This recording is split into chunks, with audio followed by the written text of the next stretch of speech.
मैं हूं आपके साथ अंकिता ताल। ब्रीडिंग की शुरुआत करते हैं। खबर देहरादून से है, जहां पर आपको बताते चलें कि सीएम धामी मौके पर पहुंचे और जहां पर सशक्त धारा हेलीपोर्ट पर बने पैसेंजर टर्मिनल भवन का लोकार्पण किया गया है। सीएम धामी ने पैसेंजर टर्मिनल भवन का लोकार्पण किया। देहरादून अल्मोड़ा हेलीकॉप्टर सेवा का भी शुभारंभ किया गया।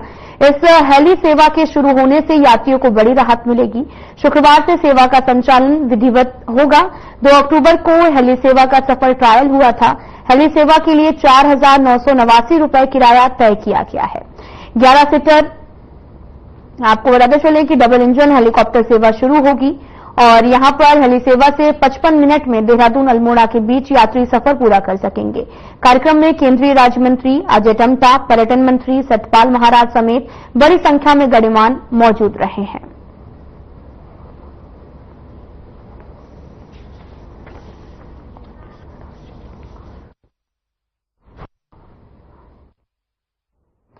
बताते चले कि खबर देहरादून से है, जहां पर सशस्त्र धारा हेलीपोर्ट पर बने पैसेंजर टर्मिनल भवन का लोकार्पण किया गया है। सीएम धामी ने पैसेंजर टर्मिनल भवन का लोकार्पण किया है। देहरादून अल्मोड़ा और साथ ही हेलीकॉप्टर सेवा का शुभारंभ किया गया। इस हेली सेवा के शुरू होने से यात्रियों को बड़ी राहत मिलेगी। शुक्रवार से सेवा का संचालन विधिवत होगा और 2 अक्टूबर को हेली सेवा का सफल ट्रायल भी हुआ था और हेली सेवा के लिए 4,989 रुपए किराया तय किया गया है। 11 सीटर डबल इंजन हेलीकॉप्टर सेवा शुरू होगी। हेली सेवा से 55 मिनट में देहरादून अल्मोड़ा के बीच यात्री सफर पूरा कर सकेंगे और कार्यक्रम में केंद्रीय राज्य मंत्री अजय टम्टा, पर्यटन मंत्री सतपाल महाराज समेत बड़ी संख्या में गणमान्य मौजूद रहे हैं।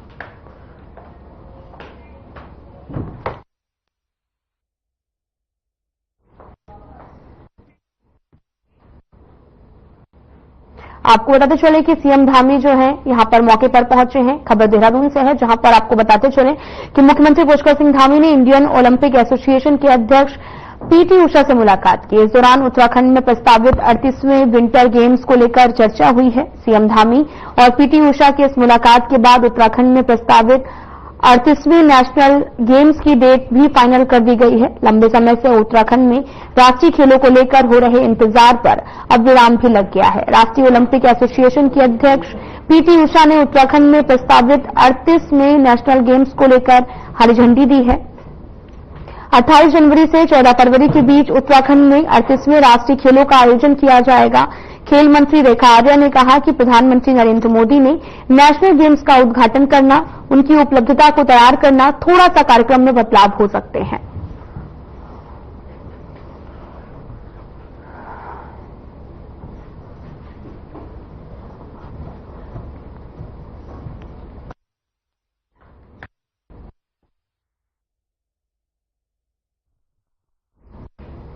खबर देहरादून से है, जहां पर आपको बताते चलें कि सीएम धामी ने रतन टाटा के निधन पर शोक भी व्यक्त किया है और साथ ही उद्योगपति रतन टाटा के निधन पर सीएम धामी ने गहरा दुख जताया है। सोशल मीडिया पर पोस्ट लिखते हुए उन्होंने कहा कि अत्यंत दुखद समाचार प्राप्त हुआ है। रतन टाटा ने देश की औद्योगिक प्रगति और सामाजिक विकास के लिए अपना संपूर्ण जीवन समर्पित किया है। उनका दृष्टिकोण, समर्पण और व्यावसायिक कुशलता न केवल टाटा समूह को नई ऊंचाइयों तक ले गई है, बल्कि राष्ट्र के विकास में भी महत्वपूर्ण भूमिका का निर्वहन किया है।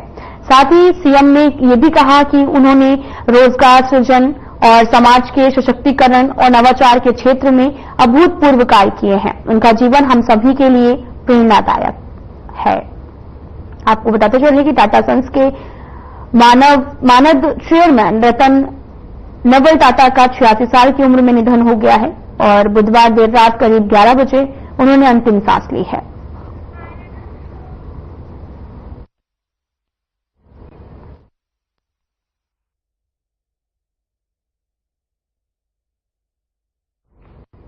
चारधाम यात्रा को लेकर यह खबर है। आपको बताते चले कि चारधाम यात्रा पर श्रद्धालु लगातार दर्शन करने पहुंच रहे हैं। बरसात के बाद उत्तराखंड की यात्रा अपने चरम पर है। लगातार श्रद्धालु उत्तराखंड की चारधाम यात्रा पर पहुंच रहे हैं। वहीं यात्रा पर प्रतिक्रिया देते हुए पर्यटन मंत्री सतपाल महाराज ने कहा कि यात्रा लगातार जारी है। धीरे धीरे चारधाम यात्रा में यात्रियों की संख्या भी बढ़ रही है।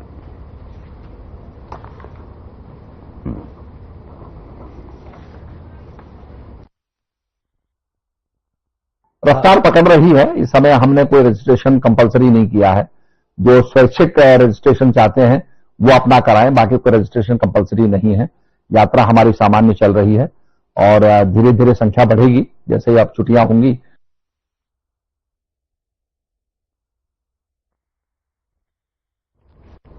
आपको बताते चलें कि खबर उत्तराखंड से है, जहां पर हर साल आपको बताते चलें कि लोग जो हैं वो पलायन कर रहे हैं और इसी को लेकर हर साल पर्वतीय क्षेत्रों में रहने वाली आबादी रोजगार की तलाश में दूसरे राज्यों का रुख करती है, जिनकी गांव की कृषि भूमि पर कोई भी खेती नहीं होती। भूमि की उपज क्षमता धीरे धीरे खत्म होती जाती है। इसी कारण प्रदेश में हर साल कृषि भूमि तेजी से घट रही है, जिसे लेकर पूर्व कृषि मंत्री प्रसाद मैथानी ने बीजेपी सरकार और मौजूदा कृषि मंत्री गणेश जोशी पर आरोप लगाते हुए कहा कि उनके कृषि मंत्री रहते हुए प्रदेश में एक सर्वे कराया गया था, जिसके अनुसार प्रदेश में 9 लाख हेक्टेयर कृषि भूमि है, लेकिन तेजी से हो रहे पलायन की वजह से 2,45,000 हेक्टेयर भूमि का बंजर भी हो चुकी है। और लेकिन ना तो सरकार कोई सर्वे कर रही है, ना ही बंजर हो चुकी कृषि भूमि की सुध कोई ले रहा है। वहीं कृषि मंत्री गणेश जोशी ने ये भी माना है कि प्रदेश में 2 लाख हेक्टेयर से भी ज्यादा कृषि भूमि बंजर हो चुकी है, लेकिन कृषि मंत्री जो है इस बंजर हो चुकी भूमि के लिए तेजी से हो रहे विकास और भूमाफियाओं को वजह मानते हैं।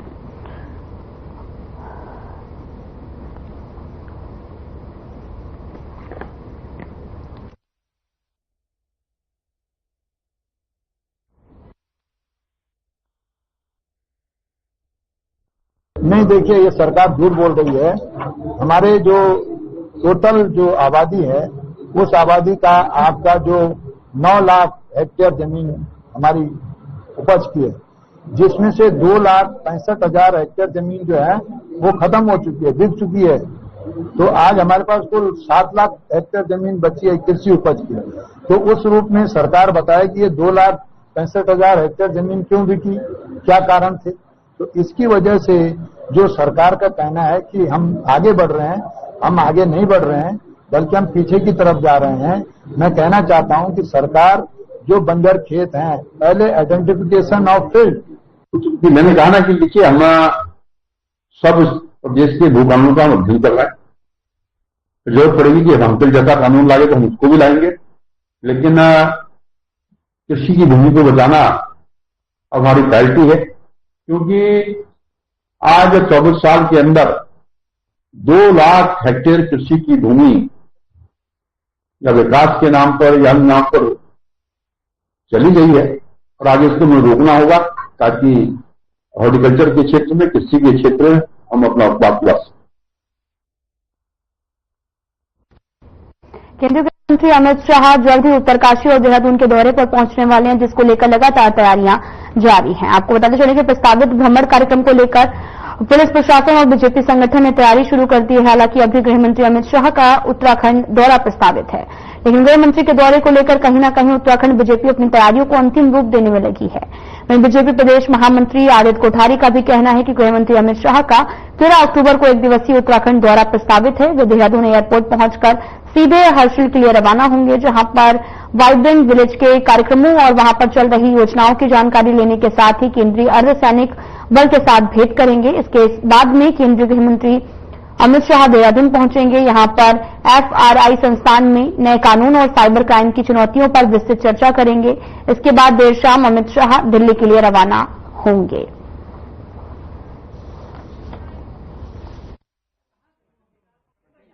अभी आदरणीय गृह मंत्री अमित शाह जी के कार्यक्रम की सूचना समाचार पत्रों के माध्यम से मुझे मिली है।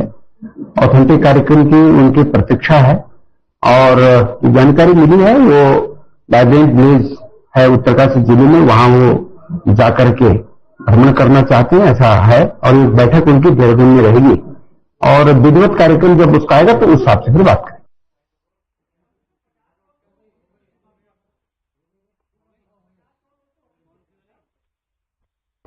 बीजेपी का सदस्यता अभियान लगातार जारी है, जिसको लेकर एक अहम जिम्मेदारी हरिद्वार से सांसद जो हैं उनको सौंपी गई है। आपको बताते चलें कि जिसके चलते उत्तराखंड के पूर्व सीएम और वर्तमान में हरिद्वार के सांसद त्रिवेंद्र सिंह रावत को पश्चिमी उत्तर प्रदेश के लिए सदस्यता अभियान की जिम्मेदारी मिली है, जिसमें मेरठ, गाजियाबाद, हापुड़, नोएडा जैसे शहर शामिल हैं। इस बात पर हरिद्वार सांसद त्रिवेंद्र सिंह रावत ने कहा, इस अभियान के तहत कुछ नए सदस्य भी बनेंगे और जिन सदस्यों का 6 सालों का कार्यकाल पूरा हो गया है उनकी सदस्यता का रिन्यूअल होगा। साथ ही उन्होंने ये कहा कि मैं उत्तर प्रदेश के लगभग 10 से 12 जिलों को देख रहा हूं, जिसमें मेरा पूरा फोकस है हर बूथ से कम 200 सदस्य जरूर बनने चाहिए। देखिए, पार्टी ने सदस्यता का एक टारगेट रखा हुआ है। कुछ सदस्यों का नए सदस्य बनेंगे और कुछ का रिन्यूअल होगा। जो पुराने सदस्य हैं जिनकी 6 साल की अवधि पूरी हो गई है उनका रिन्यूअल होगा। तो उस दृष्टि से पश्चिम उत्तर प्रदेश के 10-12 जिले में देख रहा हूं और उसमें फोकस किया गया है कि हर बूथ से मिनिमम ये 200 मेंबर बनने ही चाहिए। और जहां पर हमारे जो मतदान जो हुआ है, उस मतदान जो भाजपा के पक्ष में हुआ है, उन पर हम अधिकतम को भारतीय जनता पार्टी से जुड़े मतदाता।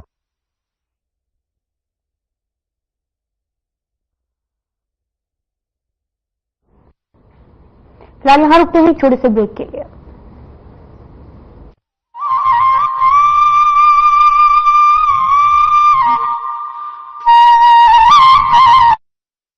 प्रधानमंत्री नरेंद्र मोदी जी के मार्गदर्शन और मुख्यमंत्री पुष्कर सिंह धामी के कुशल नेतृत्व में उत्तराखंड सरकार महिलाओं के सर्वांगीण विकास और सशक्तिकरण के लिए लगातार कार्य कर रही है। पिछले कुछ वर्षों में सरकार द्वारा लखपति दीदी योजना, सशक्त बहना योजना, महिला स्वयं सहायता समूह सशक्तिकरण योजना जैसी महत्वपूर्ण योजनाएं लागू की गई हैं, जिनके माध्यम से महिलाओं का आर्थिक सशक्तिकरण किया जा रहा है। सशक्तिकरण के इन्हीं प्रयासों में शासन, प्रशासन और निर्णय लेने की प्रक्रिया में भी महिलाओं की भागीदारी को बढ़ाया जा रहा है।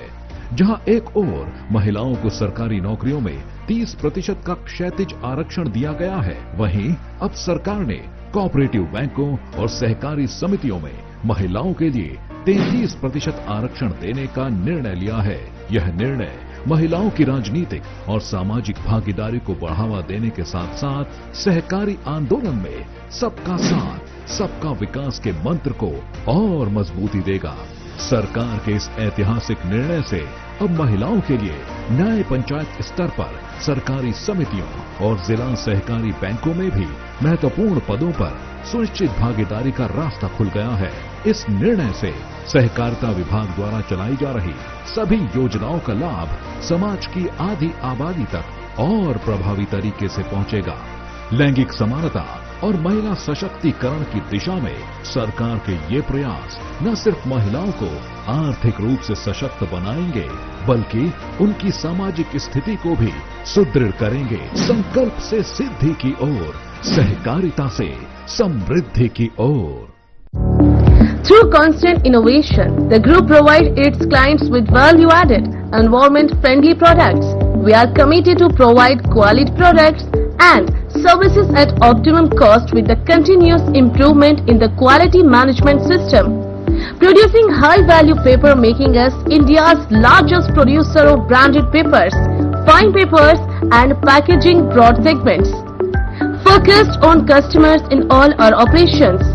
Hence, extensive investments are made towards people and people practices.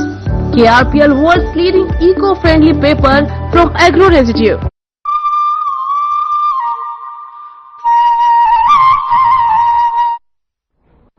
Break के बाद स्वागत है आप सभी का। रुक करते हैं खबरों की तरफ। हरियाणा विधानसभा चुनाव में जो नतीजे सामने आए वो एग्जिट पोल से वितर थे। आपको बताते चलें कि यहां पर विपरीत देखने को मिला। बीजेपी की जीत पर पार्टी कार्यकर्ता खुश नजर आए हैं। उत्तराखंड में भारतीय जनता पार्टी ने हरियाणा में मिली जीत पर खुशी जाहिर की है। बीजेपी विधायक विनोद चमोली ने पार्टी कार्यालय में जीत पर अपनी प्रतिक्रिया मीडिया के सामने साझा की है। विनोद चमोली ने कहा कि जो नतीजे देखने को मिले हैं उससे लगता है कि हरियाणा की जनता ने काम को प्राथमिकता दी है, जो पिछले 10 सालों में बीजेपी सरकार ने हरियाणा में किया है।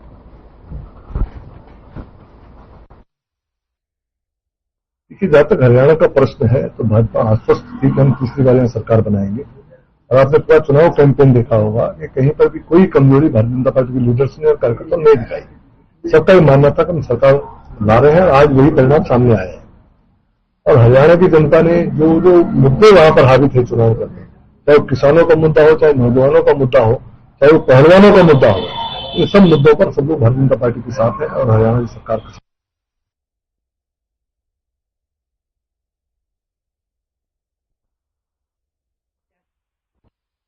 खबर रामनगर से है, जहां पर आपको बताते चले कि कांग्रेस कार्यालय इन दिनों सुर्खियों में छाया हुआ है। दरअसल पूरा ये मामला रामनगर से सामने आया, जहां पर आपको बताते चले कि नैनीताल जिले के रामनगर में स्थित कांग्रेस का कार्यालय इन दिनों सुर्खियों में है। एक तरफ जहां पर स्थानीय निवासी नीरज अग्रवाल कांग्रेस के कार्यालय को अपना बताकर रणजीत रावत पर उनका भवन कब्जाने का आरोप लगाया है, तो वहीं कांग्रेस के तमाम बड़े नेताओं ने भी इन आरोपों पर अपना पक्ष रखा। दरअसल रामनगर में रानीखेत रोड पर स्थित कांग्रेस कार्यालय को लेकर पिछले 4 दिनों से कांग्रेस के पूर्व विधायक रणजीत सिंह रावत और भवन स्वामी नीरज अग्रवाल के बीच में विवाद चल रहा है। नेता प्रतिपक्ष यशपाल आर्य के बीच में आने के बाद में ये मामला फिर से चर्चाओं में आ गया है।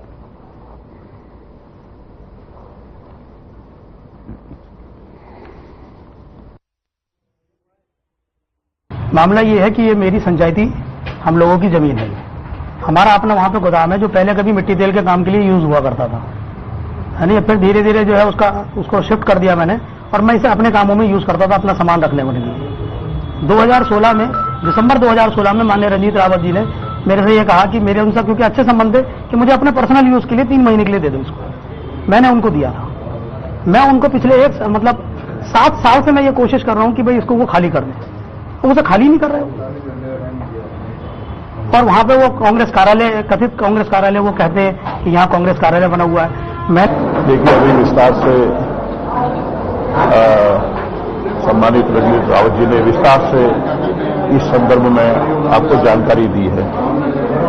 और जो लैंड रेंट कंट्रोल एक्ट है उसके आधार पर उसकी अनदेखी की जा रही है।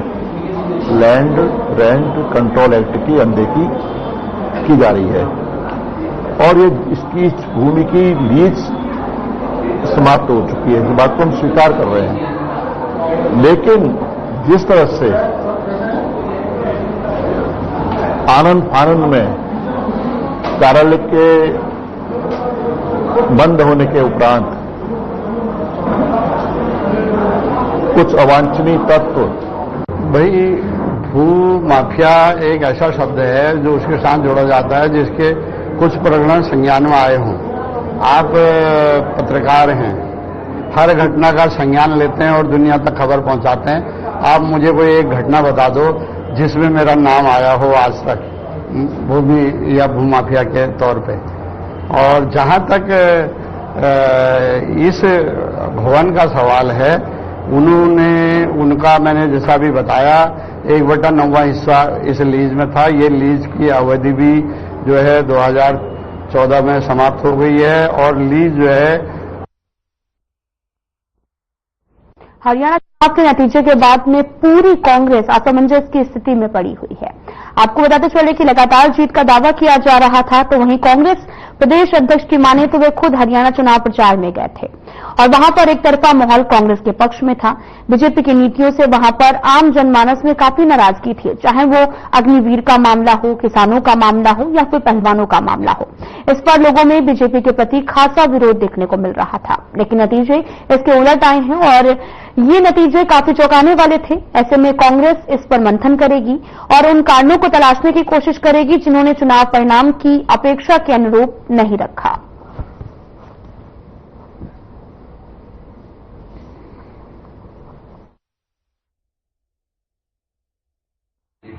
बाजार के कम अंतर से आगे है। और इस वजह से आश्चर्यजनक मैं कहूँगा सारे जितने टैलेंटेड लोग थे सबने जो सर्वे की उसके पीछे अलग के है। और सुशासन के बाद जिस तरीके के खट्टर की सरकार रही, कोविड के जिस तरीके से चीजें हुई, वो सभी चीजों को देख के लग रहा माहौल है।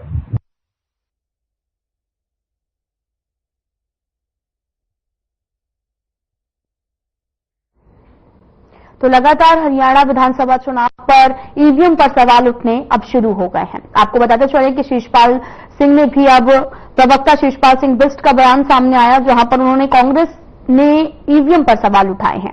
हरियाणा के चुनावी परिणाम को लेकर कांग्रेस प्रवक्ता शिषपाल सिंह बिस्ट ने कहा कि हरियाणा में जो चुनाव परिणाम आए हैं वो चौंकाने वाले हैं। साथ ही राहुल गांधी ने प्रेस कॉन्फ्रेंस पर ईवीएम पर बड़ा हमला बोला। हरियाणा की जनता भी इस परिणाम से अचंभित है। जिस तरह से हरियाणा में कांग्रेस की जीत को लेकर आश्वस्त थी, सभी एजेंसियां और चैनल ने कांग्रेस के सरकार बनने के संकेत दिए थे, वहीं कांग्रेस प्रवक्ता ने कुछ मशीनों की बैटरी चार्जिंग को लेकर भी सवाल खड़े किए हैं।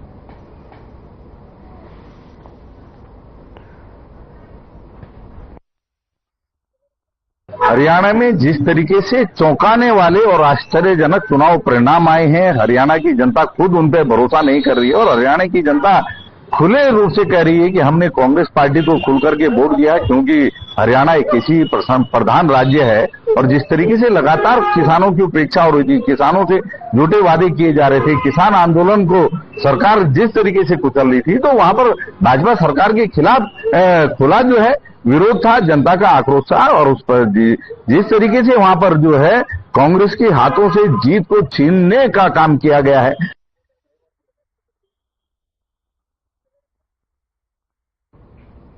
खबर देहरादून से है, जहां पर सौरभ बहुगुणा का बयान सामने आया, जहां पर गन्ना मूल्य को उन्होंने पर बयान दिया है। दरअसल गन्ना विकास मंत्री सौरभ बहुगुणा ने कहा कि उत्तराखंड वर्तमान पेराई सत्र में गन्ना मूल्य यूपी से अधिक ही देगा और इस पर भी अपनी प्रतिक्रिया देते हुए कांग्रेस के संगठन और प्रशासन के उपाध्यक्ष मथुरा जोशी ने कहा कि अगर मंत्री कह रहे हैं कि यूपी से ज्यादा गन्ना मूल्य मिलेगा तो इसकी घोषणा अभी तक क्यों नहीं की गई है।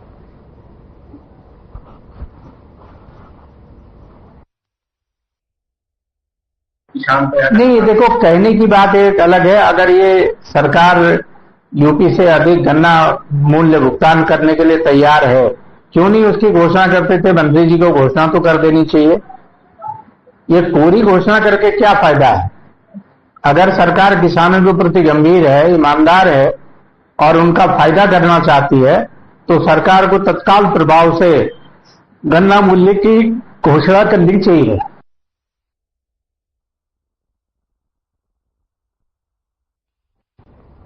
राष्ट्रीय डाक सप्ताह मनाया जा रहा है, जिसको लेकर लगातार लोगों में जागरूकता भी फैलाई जा रही है, जहां पर जो कि 11 अक्टूबर तक चलेगा।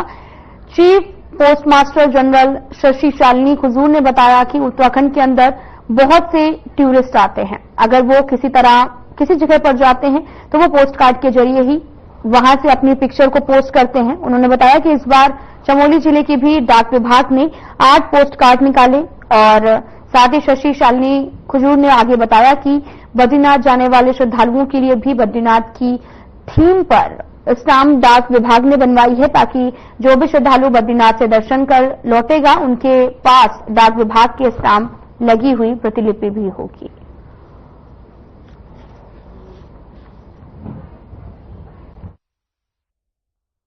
जैसे आप जानते हैं उत्तराखंड जो है वो वहाँ बहुत टूरिस्ट आते हैं, है ना, और पहले से ही ये लोगों के बीच में रहता है। कहीं कोई टूरिस्ट प्लेस में जाते हैं तो वो पिक्चर पोस्ट कार्ड लेके उसको पोस्ट करते हैं अपना एक मेमोरीज रखने के लिए, यादगारी के लिए।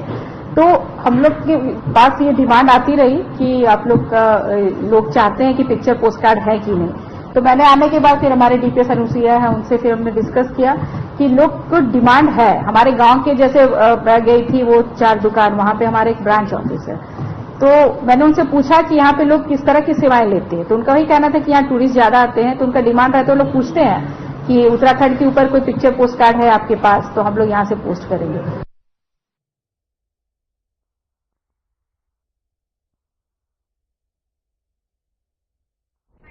फिलहाल इस वीडियो में इतना ही। नमस्कार।